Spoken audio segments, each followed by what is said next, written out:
Hi everybody, welcome to the News OK Planet 46 Comics Podcast. I'm Matt Price, this is Kyle Roberts. Kyle, what's up this week? Well, the new Kindle Fire is out, also a brand new Avengers poster, and we've got a couple giveaways for you.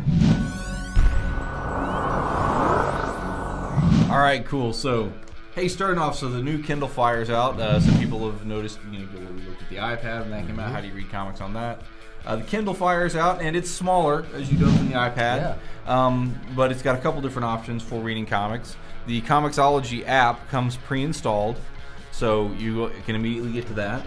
Yeah. And it's got different comics on there. It's got the comic store, which will give you different new comics and old comics that you can get to. And then, of course, you can store those in My Comics. It uses the same basic functionality as the iPad, although it's smaller. It's more like a digest size than a full size. It looks really good. It looks pretty good. It does. And also you can do the panel-to-panel view, and you can turn it sideways to get that sideways look on the different on the different size of panels. To get that sideways. To get that sideways look. If you want to flip it for the size, whether the panel's horizontal or vertical, so not too bad.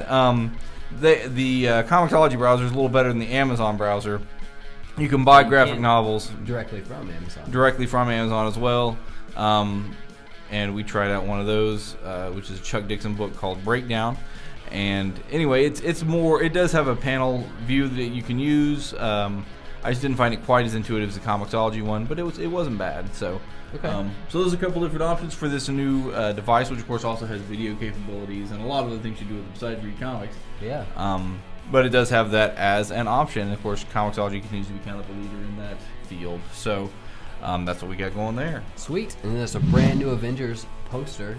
You know, it seems like everyone's excited about this movie in the comics world. And why wouldn't you be? There's two new banners that have come out.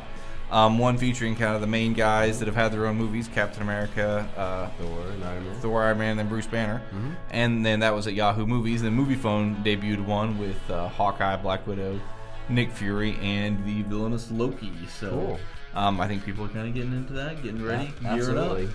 All right, sweet. And then, you know what? Let's go ahead and announce our winner. For Robot Chicken Season 5 DVD, that DVD will go to Movie Hunter 1888. So or congratulations on that. Could be 1888, I guess you could Not say sure. that way. Could say 1888. Whichever sounds better. So you just shoot us a message and we'll get your address and get that figured out for you. Sweet. And then we also have a new contest. That's right, a new contest with Conan the Barbarian coming out on DVD. Lionsgate Home Entertainment is bringing that out on Blu-ray combo pack and DVD this week, starring Jason Momoa as Conan, and we have a couple cool things to give away. One is a copy of Conan the Phenomenon, The Legacy of Robert E. Howard. This is a book that goes into the history of the character, of course created by Texas writer Robert E. Howard and explored in comics and in movies. And we got a copy of the book, and we also got a copy of the Blu-ray combo pack to give away. So to get a chance to win that, just answer our question of the day, which is, what is your favorite version of the Conan the Barbarian character? Do you like the movie character? Do you like the comics character? Do you like the recent Jason Momoa? Do you like Arnold Schwarzenegger? Do you like Barry Windsor Smith?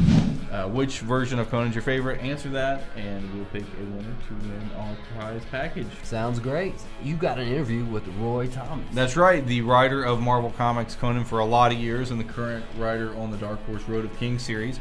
I talked to him a lot about the history of the character. He talked to me a little bit about the early days as well, how they got started off doing it at Marvel. I felt we needed to branch out into other fields, and our readers wanted us to as well, and were telling us that in letters. So Dan and I decided that we should go after a sword and sorcery hero of the Conan variety, and luckily we ended up with Conan, which was the best thing that could have happened either to us, to me personally, to Marvel Comics, or for that matter, given how things have gone since then, to the Robert E. Howard estate and and Conan the Barbarian in a way. So pretty cool, and I'm glad we still have Marvel Comics today. They said the success of Conan and Star Wars was part of what kept Marvel around in the 70s. So let's look at the review file and see what we think about today's Marvel Comics. Yeah, we got Captain America #4. It's like part of Ed Brubaker's series. Yeah, Steve McNiven's drawing continues to be very action-packed. I think if you haven't tried out Captain America, this is a good place to start. His whole run's been fantastic, but this fourth issue continues to be very good. You've got a lot of action. You got Sharon Carter Really can't go too far wrong. And we got Fear Itself, 7.3 Iron Man. This is another Matt Fraction. Yeah, this kind of almost seems like an Iron Man issue, but with tying up some of the loose ends from Fear Itself, some stuff with the Great Gargoyle, some stuff with Odin. Tony Stark kind of confronts some of the people who he faced in Fear Itself and tries to figure out kind of what they do going forward. Sweet. Then we got Shadowed Heroes, number 19. Yeah, Brian Avengers. Michael Bendis and Daniel Acuna. It's one of my favorite things that they do periodically in the Avengers, which is figure out a new roster for the team. Brings back some old favorites, brings in some new members, and I always enjoy these issues. This was a good one. Captain America and Tony kind of get together and figure out who's going to be on the team. Of course, we should also mention this week, Wonder Woman jumps into the Justice League in Justice League number 3. That's the Jeff Johns, Jim Lee book. And Scott Snyder and Greg Capullo continue on Batman as the mystery deepens, kind of in their Batman epic as it reaches issue 3. Sweet. And those of you who don't know, Matt's trying to read 2011 comics in 2011. Yeah. And it seems like you're on your way, sort of. It's going to be a... I'm about on pace. I'm in the 80 percentile done, so keep following on the blog. I posted some stuff about Captain Marvel and Fantastic Four issues that I read. So in a month and a half, you got to read 300 comics. Yeah, about a little less than. But yeah, so I'll be continuing to plug along as we get towards the end of the year, so check that out. We'll be back next week with more comic book and movie news.